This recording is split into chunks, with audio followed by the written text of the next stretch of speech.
कन्नड सक्तीविरोधी विराट मोर्चा होणारच असा ठाम पवित्रा मध्यवर्ती महाराष्ट्र एकीकरण समितीने घेतलाय। मात्र आता कन्नड सक्ती विरोधातील 22 जूनला होणारा मोर्चा काढू नये यासाठी प्रशासनाकडून दबाव टाकला जात आहे असा आरोप महाराष्ट्र एकीकरण समितीने केलाय।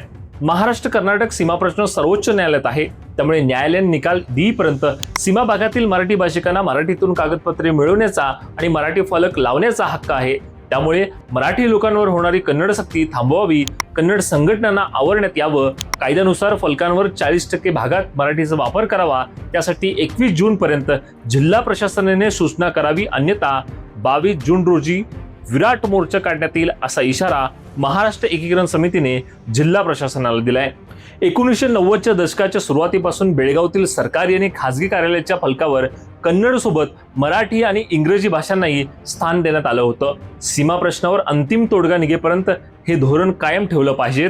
यापूर्वी जिल्हाधिकाऱ्यांसोबत झालेल्या चर्चेनंतर आंदोलन स्थगित करण्यात आलं होतं। त्यावेळी प्रशासनाने चर्चेद्वारे मार्ग काढण्याचं आश्वासनही दिलं होतं, मात्र अद्याप कोणतीही ठोस कारवाई झालेली नसल्यानं मराठी भाषिकांमध्ये तीव्र नाराजी पसरली आहे। महत्त्वाचं म्हणजे देशाचे गृहमंत्री अमित शाह कोल्हापूर दौऱ्यावर येणार आहेत। शनिवारी अमित शाह यांची कोल्हापूरात सभा होणार आहे। त्यावेळी महाराष्ट्र एकीकरण समितीने अमित शाह यांच्यासोबत चर्चा व्हावी यासाठी प्रशासनाकडे वेळ मागितली आहे। अनेक दशकापासून बेळगावतील सरकारी आणि खासगी आस्थापनांच्या फलकावर कन्नड, मराठी आणि इंग्रजी या तिन्ही भाषांचा वापर केला जातो। मात्र आता काही संघटना आणि अधिकाऱ्यांकडून मराठी फलक हटवण्याचे प्रकार घडत आहेत।